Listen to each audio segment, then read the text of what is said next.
ई रचना आदरणीय दीप मोहम्मदाबादी जी के कलम से आई सुनल जाओ। मन के पंछी पे ना कौन पहरा लगे, मन के पंछी पे ना कौन पहरा लगे, उड़ के जाए जहाँ एक अच्छा लगे, उड़ के जाए जहाँ एक अच्छा लगे, मन के पंछी पे ना कौन पहरा लगे, मन के पंछी पे ना कौन पहरा लगे।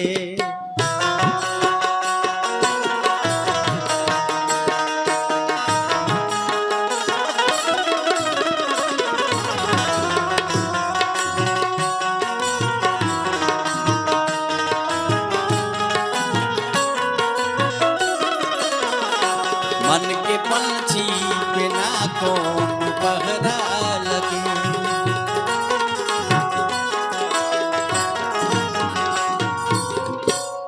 बड़ा सुंदर शेर बा। आज बाड़न उहो में ल देखे चलल,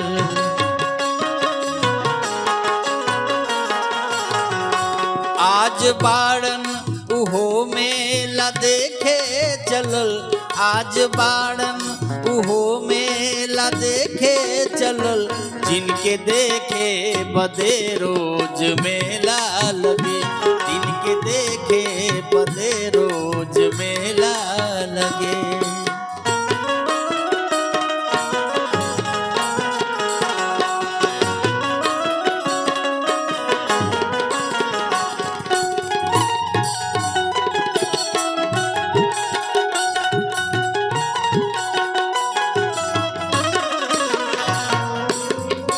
दुल्हा सखिया कमरवा में आवेला जब,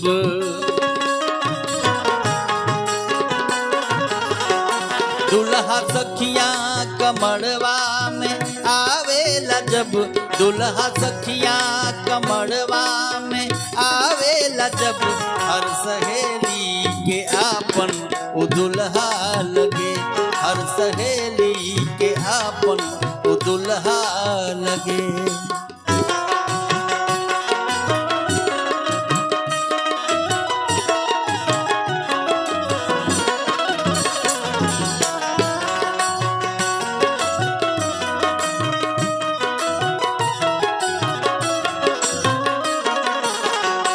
मन के पंछी पे ना कौन पहरा लगे,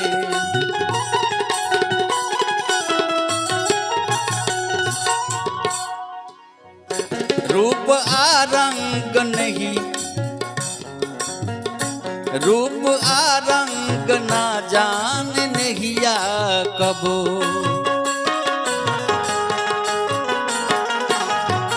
रूप आ रंग ना जान नहिया कबो, रूप आ रंग ना जान नहिया कबो, नीक गोरकी के सैया सवर का लगे, नीक गोरकी के सैया सवर का लगे।